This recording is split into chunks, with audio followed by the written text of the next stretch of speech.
Shalom.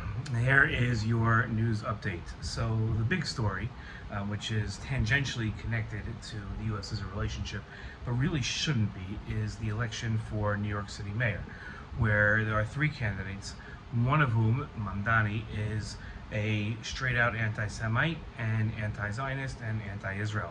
A lot of times those three converge, sometimes they don't. In this case, they do.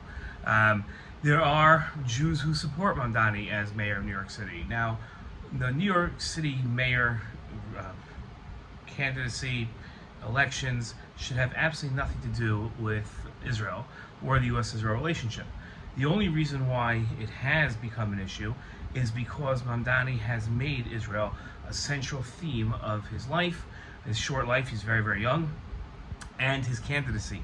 He has continuously spread lies about Israel, saying Israel commits genocide, Israel's oppressive towards Palestinians, it's an occupying power, it has no right to exist as a Jewish state.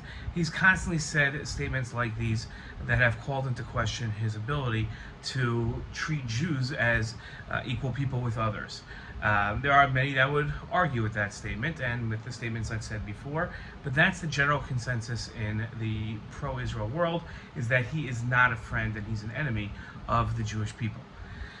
Now, again, this should have absolutely nothing to do with the U.S.-Israel relationship, but if he wins, and he's projected to win the election today, that would allow America's biggest city to be run by a politician and a candidate that is anti-Israel, which is not good for the world's closest ally, the United States, to have its biggest city, most populous city, run by a mayor who's anti-Israel.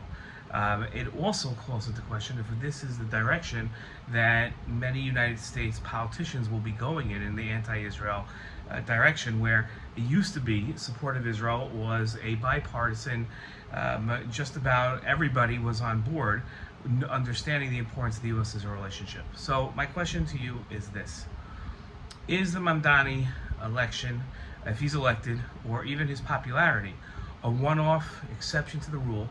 Or do you think that this is his anti-Israel stance and anti-Semitic stance is something that should be a cause for worry for those that advocate for a strong U.S.-Israel relationship?